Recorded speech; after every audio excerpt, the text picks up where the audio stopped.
ओम शांति। ओम शांति। सभी रूहानी भाई बहनों का आज के इस मुरली मंथन में स्नेही से स्वागत है। जी, और आज की तारीख है 20 नवंबर 2025। हम सब अपनी जिंदगी में शांति की तलाश में हैं। बिल्कुल। कोई इसे पहाड़ों में ढूंढता है, कोई रिश्तों में, तो कोई अपने काम में। लेकिन क्या हो अगर सच्ची शांति कहीं बाहर नहीं बल्कि हमारे अपने अंदर ही छिपी हो। यही आज की मुरली का सार हमें बताता है। हाँ, आज की मुरली का सार है, मीठे बच्चे, बाप आए हैं तुम बच्चों को शांति और सुख का वर्षा देने। तुम्हारा धर्म ही शांति है, इसीलिए तुम शांति के लिए भटकते नहीं हो। ये महावाक्य सुनने में जितना सरल है उतना ही गहरा भी है। एक तरह से एक आश्वासन है कि हमारी खोज अब खत्म हुई, हम सही जगह सही पते पर पहुंच गए हैं। सही बात। और इसी गहरे ज्ञान पर आधारित आज का प्रश्न है, अभी तुम बच्चे 21 जन्मों के लिए अखूट खजानों में वजन करने योग्य बनते हो, क्यों? और बाबा ने इसका बहुत सुंदर उत्तर दिया। बाबा कहते हैं, क्योंकि बाप जब नई सृष्टि रचते हैं तब तुम बच्चे उनके मददगार बनते हो, अपना सब कुछ उनके कार्य में सफल करते हो। इसलिए बाप उसके रिटर्न में 21 जन्मों के लिए तुम्हें अखूट खजानों में ऐसा वजन करते हैं जो कभी धन भी नहीं घुटता, दुख भी नहीं आता और अकाली मृत्यु भी नहीं होती। इस जवाब में एक बहुत गहरा आध्यात्मिक अर्थशास्त्र छिपा है। मददगार बनना और सब कुछ सफल करना। हाँ, अक्सर लोग इसे सिर्फ स्थूल धन से जोड़कर देखते हैं, पर क्या ये मदद उससे कहीं ज्यादा गहरी नहीं है? अरे बहुत अच्छा सवाल है ये। स्थूल धन तो सबसे बाहरी चीज है, असली मदद है मनसा की। हाँ, जब हम अपने पुराने संस्कारों पर, अपने विकारों पर विजय पाने का पुरुषार्थ करते हैं तो हम वायुमंडल को पावन बनाने में ईश्वर के मददगार बनते हैं। अच्छा, ये सबसे बड़ी सेवा और सबसे बड़ी मदद है। अपना समय, अपनी संकल्प शक्ति, अपनी पुरानी आदतें, जब हम इन्हें ईश्वरीय कार्य में सफल करते हैं तब उस एक के बदले पद्म गुना का रिटर्न मिलता है। ये कोई लेन देन का सौदा नहीं है, बल्कि एक दिव्य निवेश है। वाह, दिव्य निवेश। मतलब हम अपनी कमजोरियों को ईश्वर के कार्य में स्वाहा करते हैं और बदले में 21 जन्मों की बादशाही का अखूट खजाना पाते हैं। बिल्कुल। यह समझ आते ही दिल में एक अलग ही खुशी की लहर उठती है, और शायद यही भावना आज के गीत में भी है। आज का गीत है, मुझको सहारा देने वाले। यह गीत तो हर उस आत्मा के दिल की आवाज है जिसने दुनिया में हर सहारा ढूंढकर देख लिया और अंत में आकर उसे एक अविनाशी सहारा मिला। सही बात है। यह सिर्फ एक गीत नहीं, ये एक अनुभव है। जब हर तरफ से दरवाजे बंद लगते हैं तब बाबा आकर हाथ थाम लेते हैं। चलिए मुरली की और गहराइयों में उतरते हैं। जी। और ये यात्रा शुरू होती है एक बहुत ही सरल लेकिन गहरे शब्द से, ओम शांति। हाँ, ओम शांति। आज की मुरली में बाबा इसी के अर्थ को खोलते हैं। वे कहते हैं कि सिर्फ ओम कहना काफी नहीं है, जिसका मतलब होता है मैं आत्मा हूँ। जी, पूरा कहना है ओम शांति, यानी मैं आत्मा शांत स्वरूप हूँ। ये सिर्फ एक नमस्ते या हेलो नहीं है, ये एक पहचान है, एक स्वमान है। और यही समझ पूरी चर्चा की नींव है कि शांति कोई ऐसी चीज नहीं जिसे हमें हासिल करना है, वो तो हमारा असली स्वभाव है, हमारा स्वधर्म है। मतलब शांति के लिए जंगलों में या कहीं और भटकने की जरूरत ही नहीं है। बिल्कुल नहीं, क्योंकि हम जिसे बाहर खोज रहे हैं वो तो हमारा अपना ही स्वरूप है। ये तो बहुत बड़ा पैराडाइम शिफ्ट है। तो फिर अगर हमारा स्वभाव शांति है तो हम इतनी अशांति महसूस क्यों करते हैं? यही आज की मुरली का अगला बड़ा मुद्दा है। बाबा दो दुनियाओं का एक बहुत साफ चित्र खींचते हैं, एक शांति की दुनिया और एक अशांति की। हाँ, और हम अभी अशांति की दुनिया में हैं, जिसे वे दुख धाम या रावण राज्य कहते हैं। हाँ, ये अशांति का राज्य वाला विचार बहुत मजबूत है कि यहाँ घर में, दुकान में, हर जगह कलेश और अशांति है। ये सिर्फ बाहरी दुनिया की शोर की बात नहीं है, ये हमारे अंदर की उथल पुथल की बात है। और इस उथल पुथल का कारण भी बहुत स्पष्ट बताया गया है। 5 विकार जिन्हें रावण का रूपक दिया गया है। हाँ। आज की मुरली में एक बहुत दिलचस्प बात कही गई है। क्या? कि बड़े बड़े विद्वान पंडित भी हर साल रावण पर जलाते हैं। हाँ। लेकिन वे ये नहीं जानते कि वे ऐसा क्यों कर रहे हैं। अच्छा। वे इसे एक ऐतिहासिक घटना समझते हैं, जबकि बाबा समझाते हैं कि ये रावण कोई 10 सिर वाला व्यक्ति नहीं, बल्कि हर इंसान के अंदर बैठे काम, क्रोध, लोभ, मोह, अहंकार का प्रतीक है। बिल्कुल। तो इसका मतलब ये हुआ कि हम बाहरी दुनिया में शांति स्थापित करने की कोशिश करते रहते हैं, जबकि असली लड़ाई को हमारे अंदर ही चल रही है। एकदम। और जब तक ये अंदर का रावण जिंदा है, बाहर शांति हो ही नहीं सकती। सही बात है। ये रावण दुनिया के पहले आधे हिस्से में, हाँ। मतलब सतयुग और त्रेता युग में होता ही नहीं है। वो दैवी राज्य है, सुखधाम। हाँ, उसे सुखधाम कहा गया है। हाँ। वहाँ अशांति का नामो निशान नहीं होता। हाँ। इसका प्रवेश होता है द्वापर युग से। हाँ। जब आत्मा की शक्ति कम होने लगती है, और तभी से ये आसुरी राज्य शुरू होता है। जी। और असुरों को यानी विकारों के वश आत्माओं को कभी शांति मिल नहीं सकती। मुरली में सतयुग का जो वर्णन है वो बहुत बहुत आकर्षक है। वहाँ दुख की बात ही नहीं है, कोई किसी को अपशब्द नहीं कहता, खान पान भी पूरी तरह पवित्र होता है। हाँ, ये सिर्फ एक भौतिक समृद्धि की बात नहीं है। नहीं, एक गहरी आंतरिक पवित्रता और सुख की अवस्था लगती है। हाँ, ये एक होलिस्टिक स्वर्ग है। यहाँ तक कि वहाँ के जानवर भी सतो प्रधान और सुंदर होते हैं, जैसे मुरली में श्री कृष्ण और गायों का उदाहरण दिया गया है। हाँ हाँ। बाबा स्पष्ट करते हैं कि वे कोई ग्वाले में ही थे, जैसा भक्ति में दिखाया जाता है। वहाँ की गायें इतनी खूबसूरत और दिव्य होती थीं कि उन्हें देखकर ही मन खुश हो जाता था। अच्छा। स्वर्ग और नर्क में, मतलब सतयुग और कलयुग में रात दिन का फर्क है। ये दुनिया घोर अंधियारी रात है और सतयुग रोशनी से भरा दिन। तो इस घोर अंधियारी रात से उस रोशन सुबह तक का सफर ये कैसे तय होता है? जाहिर है ये अपने आप तो नहीं हो सकता। नहीं हो सकता। यहीं पर ईश्वर की भूमिका आती है। एकदम सही। इस दुख धाम को सुख धाम में बदलने के लिए ही रचयिता को आना पड़ता है। आज की मुरली में बाबा कहते हैं, ईश्वर बाबा दैवी राज्य की स्थापना करते हैं तुम्हारे द्वारा। तुम्हारे द्वारा, ये लाइन बहुत महत्वपूर्ण है। बहुत। वे अकेले नहीं करते, वे बच्चों को अपना मददगार बनाते हैं। हम जो कल तक रावण के मददगार बनकर दुनिया को और दुखी बना रहे थे, हाँ, अब ईश्वर के मददगार बनकर स्वर्ग की स्थापना कर रहे हैं। बिल्कुल। और ये मदद किसी बाहुबल या धन बल से नहीं होती, बल्कि ज्ञान के बल पर होती है। हाँ, मुरली में ज्ञान के तीसरे नेत्र की बात आती है। ये क्या है?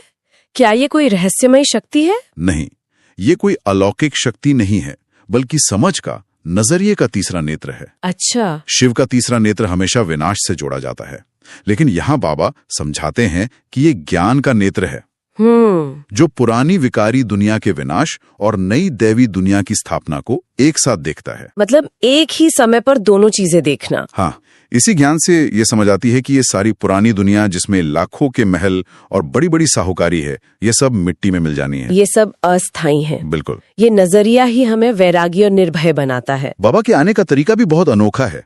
मतलब ईश्वर सीधे अपने दिव्य रूप में नहीं आते, नहीं, वो एक माध्यम चुनते हैं।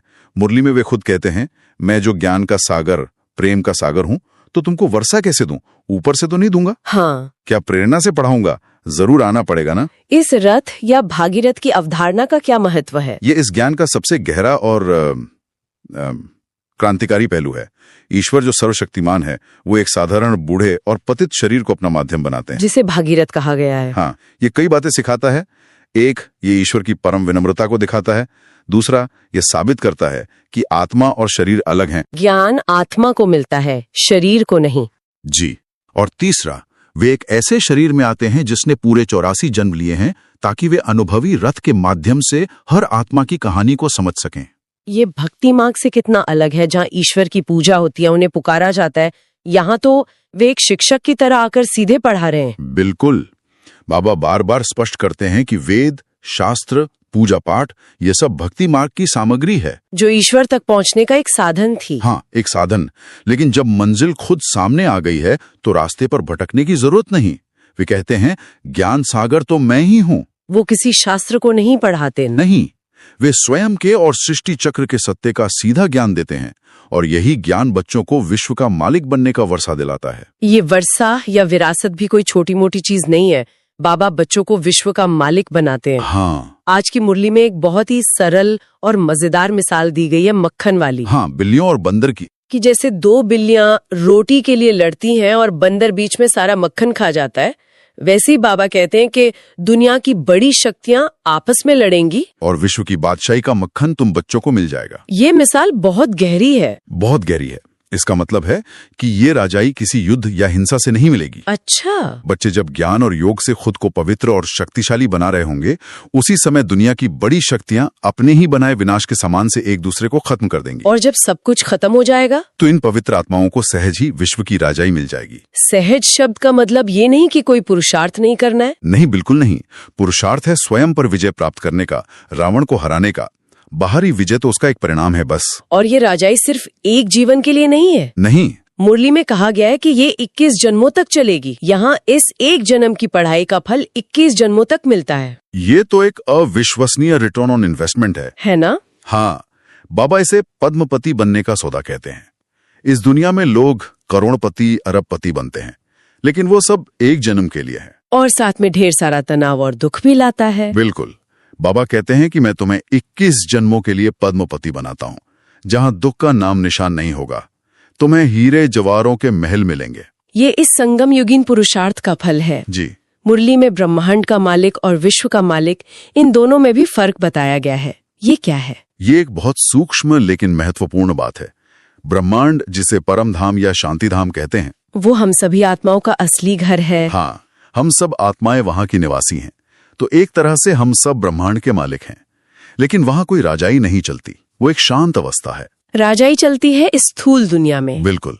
तो बाबा हमें विश्व का मालिक बनाते हैं, इस धरती का मालिक, जहां हम सुख का अनुभव कर सकें। और जो बात मुझे सबसे ज्यादा हैरान करती है वो ये है कि बाबा खुद मालिक नहीं बनते। वे कहते हैं तुमको पढ़ाकर विश्व का मालिक बनाता हूँ, मैं थोड़ी बनता हूँ। ये किसी भी मानवीय तर्क से परे है। सही बात है। कोई इतनी बड़ी शक्ति क्यों किसी और को देगा और खुद किनारे हो जाएगा? यही तो ईश्वर का निस्वार्थ प्रेम है। वे एक बूढ़े पिता का उदाहरण देते हैं जो अपनी सारी संपत्ति अपने बच्चों के नाम करके वानप्रस्थ ले लेता है। अच्छा। बाबा भी वही करते हैं।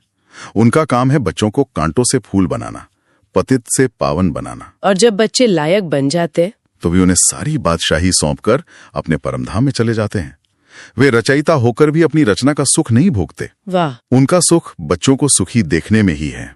तो ये स्पष्ट है कि बाबा हमें विश्व की बादशाही का वर्षा देते हैं, लेकिन इस वर्षे को पाने और उसे समझने के लिए एक खास नजर की जरूरत होती है। हाँ। मुरली में दिव्य दृष्टि और ज्ञान के तीसरे नेत्र का जिक्र आता है, पर दिलचस्प बात यह है कि बाबा ज्ञान को दिव्य दृष्टि से भी ऊपर रखते हैं।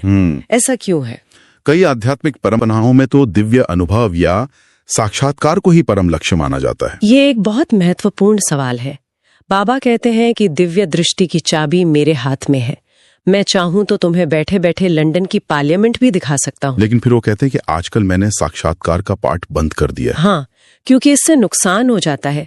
लोग ज्ञान को छोड़कर चमत्कारों के पीछे भागने लगते हैं। अच्छा। उन्हें लगता है कि बस एक दिव्य विजन मिल गया तो सब कुछ पा लिया।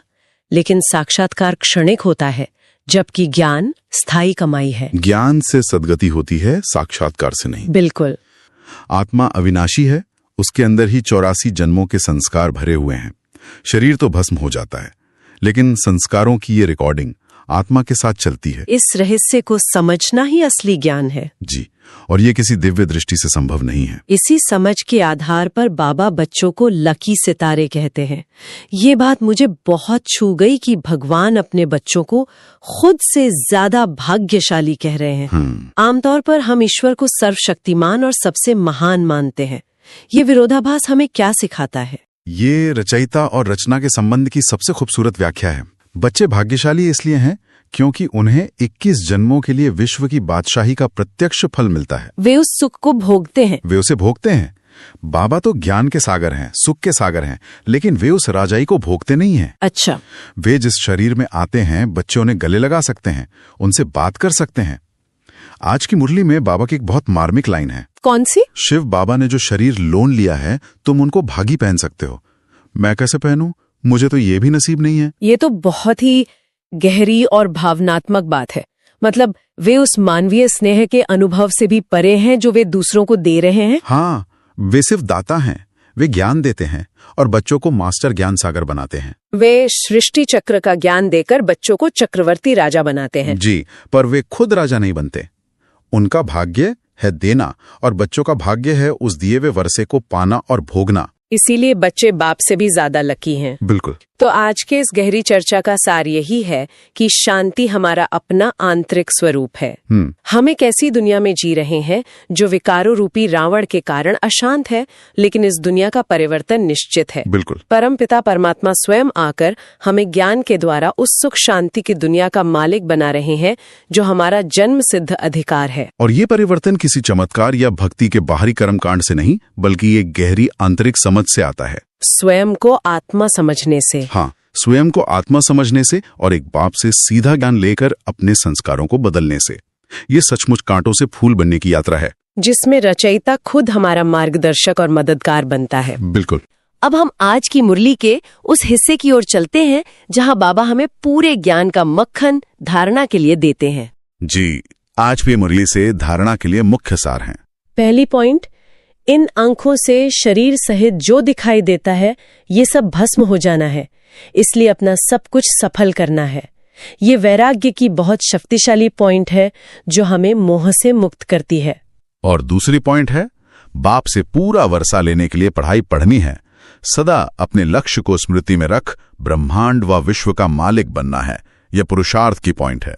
एक तरफ वैराग्य, दूसरी तरफ तीव्र पुरुषार्थ, यही संतुलन है। बहुत स्पष्ट धारणाएं हैं और इन धारणाओं को जीवन में लाने की शक्ति हमें बाबा के वरदान से मिलती है। आज बाबा ने वरदान दिया, वाह ड्रामा वाह की स्मृति से अनेकों की सेवा करने वाले सदा खुशनुमा भव। ये वरदान सुनने में बहुत अच्छा लगता है, लेकिन इसे जीवन में उतारना एक चुनौती है, खासकर तब जब कोई मुश्किल परिस्थिति सामने आती है। तब वाह ड्रामा कहना बहुत मुश्किल होता है ना? बिल्कुल। और इसीलिए बाबा इसकी विधि भी बताते हैं। बाबा समझाते हैं कि ड्रामा की हर सीन को कल्याणकारी समझकर वाह ड्रामा वाह की स्मृति में रहने से कभी घबराहट या उदासी नहीं आएगी। क्यों? क्योंकि हमें ज्ञान मिला है कि यह संगम युग कल्याणकारी युग है।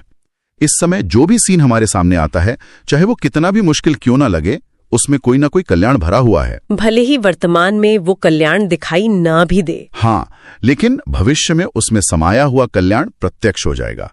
इस निश्चय से जब हम हर सीन को देखते हैं तो मन में घबराहट नहीं बल्कि एक स्थिरता आती है। हाँ। तो इस एक स्मृति से हम सदा खुशनुमा रहेंगे, पुरुषार्थ में कभी उदासी नहीं आएगी और हमारी ये खुशनुमा स्थिति ही स्वतः अनेकों की सेवा करती रहेगी। और इसी खुशनुमा स्थिति को बनाए रखने के लिए आज का स्लोगन है, शांति की शक्ति ही महान सेवा का सहज साधन है। जहाँ शांति की शक्ति है वहाँ सफलता है। इसका मतलब हमें सेवा करने के लिए बहुत बोलना या भागदौड़ करना ही जरूरी नहीं है। हमारी अपनी शांत और शक्तिशाली स्थिति ही अपने आप में एक बहुत बड़ी सेवा है। जी, ये साइलेंस की पावर है और आज का अव्यक्त इशारा भी इसी गहरी आंतरिक स्थिति की ओर है। आज का अव्यक्त इशारा है, अशरीरी व विदेही स्थिति का अभ्यास बढ़ाओ। इस पर थोड़ा और प्रकाश डालें। यह अभ्यास कैसे काम करता है? बाबा कहते हैं, जितना अंतर्मुखी होकर हम अपने लाइट रूप ज्योति बिंदु स्वरूप में स्थित होंगे, उतना शरीर से परे होने का अभ्यास बढ़ेगा। इसका फायदा ये होगा कि यदि हम दिन में 2-4 मिनट भी गहराई से अशरीरी बन जाएंगे तो हमें ऐसा अनुभव होगा जैसे हमने 4 घंटे की नींद का आराम कर लिया। मतलब ये एक तरह की आध्यात्मिक पावर नैप है। बिल्कुल। बाबा कहते हैं ऐसा समय भी आएगा जब नींद के बजाय 4-5 मिनट अशरीरी बनकर शरीर को आराम मिल जाएगा। और इसका एक और गहरा फायदा भी बताया बाबा ने जी, कि इस लाइट स्वरूप की स्मृति को मजबूत करने से जो हमारे पुराने हिसाब किताब हैं, जो कर्मों के बोझ हैं, वो भी लाइट रूप से चुकतू हो जाएंगे। मन का भारीपन समाप्त हो जाएगा। वाह बाबा। चलिए कुछ पल बाबा की याद में स्थित होकर आज की मुरली से मिले इन अनमोल स्वमानों का अभ्यास करें। मैं एक शांत स्वरूप आत्मा हूँ। मैं ईश्वर का मददगार बच्चा हूँ। मैं 21 जन्मों के लिए विश्व का मालिक हूँ। मैं बाप से भी लकी सितारा हूँ। मैं मास्टर ज्ञान सागर आत्मा हूँ। ओम शांति। और आज के पुरुषार्थ के लिए जो होमवर्क है वो बाबा के शक्तिशाली वरदान से ही जुड़ा हुआ है। आज सारे दिन हर परिस्थिति में, चाहे कोई भी सीन सामने आए, छोटी या बड़ी, मन को साक्षी बनाकर वाह ड्रामा वाह की स्मृति को पक्का करने का चार्ट रखें। और ये देखें कि इस एक स्मृति से मन कितना खुशनुमा और हल्का रहता है। कहाँ कहाँ ये स्मृति काम आई और कहाँ हम इसे भूल गए। यही आज का सच्चा पुरुषार्थ है। आज की इस चर्चा से एक विचार मन में छोड़ जाते हैं। बाबा कहते हैं कि वो रचयिता होकर भी अपनी रचना यानी बच्चों को खुद से ज्यादा भाग्यशाली बनाते हैं। और खुद वनप्रस्थ ले लेते हैं। सोचने वाली बात यह है कि उस वर्षे और उस पद में कितनी बड़ी जिम्मेदारी और क्षमता समाई होगी, जिसे पाने वाले स्वयं रचयिता से भी भाग्यशाली कहलाते हैं। बहुत गहरा सवाल है। क्या हम उस जिम्मेदारी को उठाने के लिए तैयार हैं?